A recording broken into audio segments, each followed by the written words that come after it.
Ézéchiel, chapitre 41. Il me conduisit dans le temple. Il mesura les poteaux. Il y avait 6 coudées de largeur d'un côté et 6 coudées de largeur de l'autre, largeur de la tente. La largeur de la porte était de 10 coudées. Il y avait 5 coudées d'un côté de la porte et 5 coudées de l'autre. Il mesura la longueur du temple, 40 coudées, et la largeur, 20 coudées. Puis il entra dans l'intérieur. Il mesura les poteaux de la porte, 2 coudées, la porte, 6 coudées, et la largeur de la porte, 7 coudées. Il mesura une longueur de 20 coudées et une largeur de 20 coudées sur le devant du temple. Et il me dit, c'est ici le lieu très saint. Il mesura le mur de la maison, 6 coudées, et la largeur des chambres latérales tout autour de la maison, 4 coudées. Les chambres latérales étaient les unes à côté des autres, au nombre de 30, et il y avait 3 étages.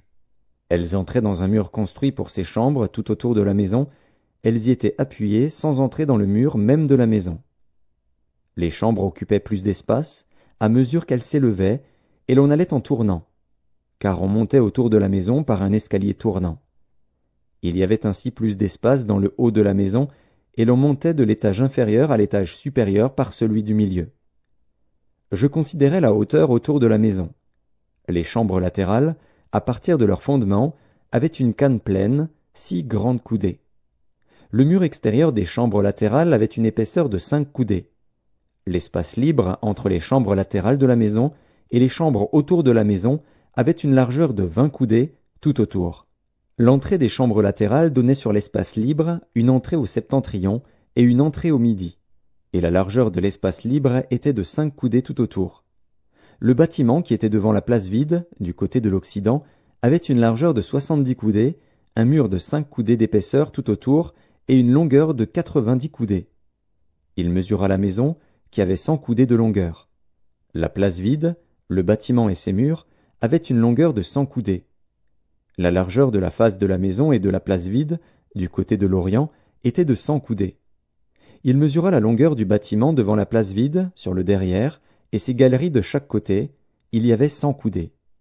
Le temple intérieur, les vestibules extérieurs, les seuils, les fenêtres grillées, les galeries du pourtour aux 3 étages, en face des seuils, étaient recouverts de bois tout autour. Depuis le sol jusqu'aux fenêtres fermées, jusqu'au-dessus de la porte, le dedans de la maison, le dehors, toute la muraille du pourtour, à l'intérieur et à l'extérieur, tout était d'après la mesure et orné de chérubins et de palmes. Il y avait une palme entre 2 chérubins. Chaque chérubin avait 2 visages, une face d'homme tournée d'un côté vers la palme, et une face de lion tournée de l'autre côté vers l'autre palme. Il en était ainsi tout autour de la maison. Depuis le sol jusqu'au-dessus de la porte, il y avait des chérubins et des palmes, et aussi sur la muraille du temple. Les poteaux du temple étaient carrés, et la face du sanctuaire avait le même aspect. L'autel était de bois, haut de 3 coudées, et long de 2 coudées. Ses angles, ses pieds et ses côtés étaient de bois. L'homme me dit, c'est ici la table qui est devant l'Éternel. Le temple et le sanctuaire avaient 2 portes.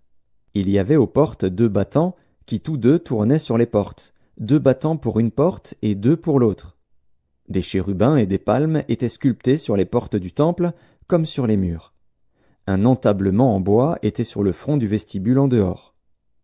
Il y avait des fenêtres fermées, et il y avait des palmes de part et d'autre, ainsi qu'aux côtés du vestibule, aux chambres latérales de la maison et aux entablements.